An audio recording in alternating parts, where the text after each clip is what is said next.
और ढांचे के टूटने का न मुझे कोई खेद है, न कोई पश्चाताप है, न कोई प्रायश्चित है। तो इसका मतलब no regret, no repentance, no sorrow, no grief. कभी न भूल पाने वाले ये शब्द थे उस व्यक्ति के जो जब तक जीवित रहे अपने वचन से बंधे रहे, जो अपने बयान से टस से मस नहीं हुए। हम बात कर रहे हैं उत्तर प्रदेश के पूर्व मुख्यमंत्री और कद्दावर नेता कल्याण सिंह की। खाटी अंदाज में कहें तो गजब का भौकाल था उनका। कल्याण सिंह का आदर्श स्पष्ट था कि संस्कृति से कोई समझौता नहीं। उनके लिए अपनी संस्कृति के आगे सत्ता का कोई मोल नहीं था। नमस्कार, पैम्पलेट देख रहे हैं आप, मैं हूं आपके साथ विनीता। कल्याण सिंह उन नेताओं में से थे जिन्होंने हिंदू समाज के लिए अपनी राजनीति दांव पर लगा दी थी। बाबरी विध्वंस के बाद कल्याण सिंह ने अपने शब्दों का मान रखते हुए त्यागपत्र सौंप दिया। उन्हें सत्ता त्यागना स्वीकार था, परंतु अपने धर्म का अपमान बिल्कुल भी स्वीकार्य नहीं था। आज 6 दिसंबर है, वो तारीख जिसे कोई भी हिंदू भूल नहीं सकता।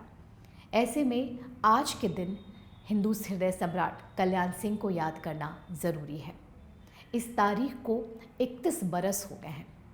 मंदिर निर्माण और दीपोत्सव में दिखती नई अयोध्या आज भी 3 दशक पुरानी अपनी तारीख याद करती है, तो तमाम स्मृतियां आकर आंखों के सामने खड़ी हो जाती हैं।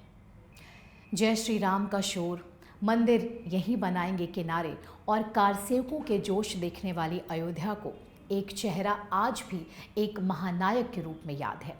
उसी शख्स का नाम है कल्याण सिंह।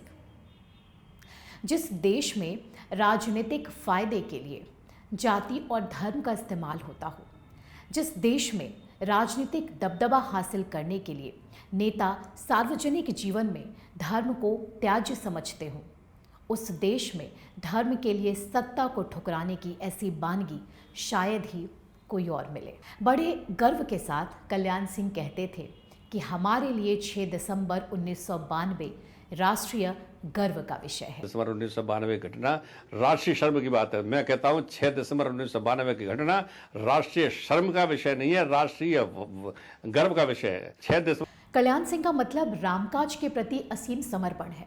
जब जब राम की बात होगी, राजनीति और धर्म की बात होगी, तब तब धर्म के लिए, राम के लिए सत्ता को ठुकरा देने वाले कल्याण सिंह की बात होगी।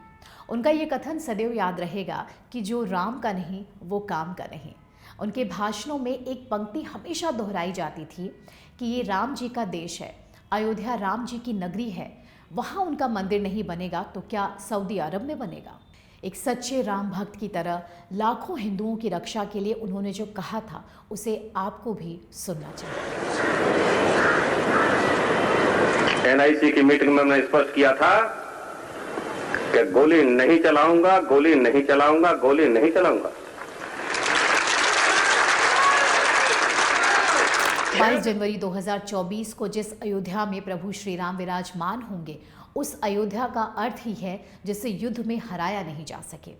आज 6 दिसंबर को जब देश शौर्य दिवस के अवसर पर उन वीरों को स्मरण कर रहा है जिन्होंने भारतवर्ष की वास्तविक संस्कृति के लिए अपना सर्वस्व अर्पण कर दिया, तो कल्याण सिंह जी का नाम उसमें सम्मान सहित लिया जाए।